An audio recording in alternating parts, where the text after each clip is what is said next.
વડોદરાથી સમાચાર સામે આવી રહ્યા છે। વડોદરામાં ભાજપ ઉમેદવારના સમર્થનમાં સંમેલન। ભાજપના ઉમેદવાર ડોક્ટર હેમાંગ જોશીના સમર્થનમાં સંમેલનનું આયોજન કરવામાં આવ્યું। દીપ પ્રાગટ્ય કરી સંમેલનની શરૂઆત કરવામાં આવી। અખિલ ગુજરાત પ્રજાપતિ સંઘના પ્રમુખો પણ હાજર રહ્યા। સંમેલનનું આયોજન કરવામાં આવ્યું જે તકે અખિલ ગુજરાત પ્રજાપતિ સંઘના પ્રમુખો પણ હાજર રહ્યા હતા। દીપ પ્રાગટ્ય કરી સંમેલનની શરૂઆત કરવામાં આવી। જોકે સમર્થનમાં સંમેલન યોજાયું છે ત્યારે વડોદરામાં ભાજપ ઉમેદવારના સમર્થનમાં સંમેલન યોજાયું।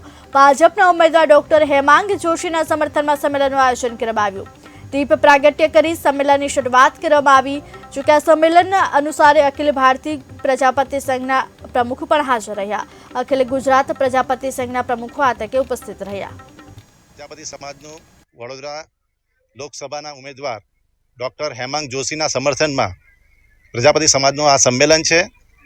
સમગ્ર ગુજરાતમાં અખિલ ગુજરાત પ્રજાપતિ સંઘ અને તેની સમિતિઓ એટલે જિલ્લા અને તાલુકા કક્ષાએ સક્રિય છે અને તમામ કમિટીઓને અમે કહ્યું છે કે આ વખતે ભારતીય જનતા પાર્ટીને સમર્થન આપવાનું છે અને ખૂબ મોટી સંખ્યામાં પ્રજાપતિ સમાજ સાથે સાથે અન્ય સમાજને પણ સાથે લઈને મતદાન કરવા આજરોજ વરિયા પ્રજાપતિ સમાજ તથા અન્ય સમાજ પ્રજાપતિ સમાજ સાથે જોડાઈ અને આજરોજ હેમાંગભાઈ જોશીના લોકસભાના ઉમેદવારના સમર્થનમાં મોટી સંખ્યામાં આજરોજ પૃથ્વીરાજ પાર્ટી પ્લોટમાં સંગઠન થયા છે।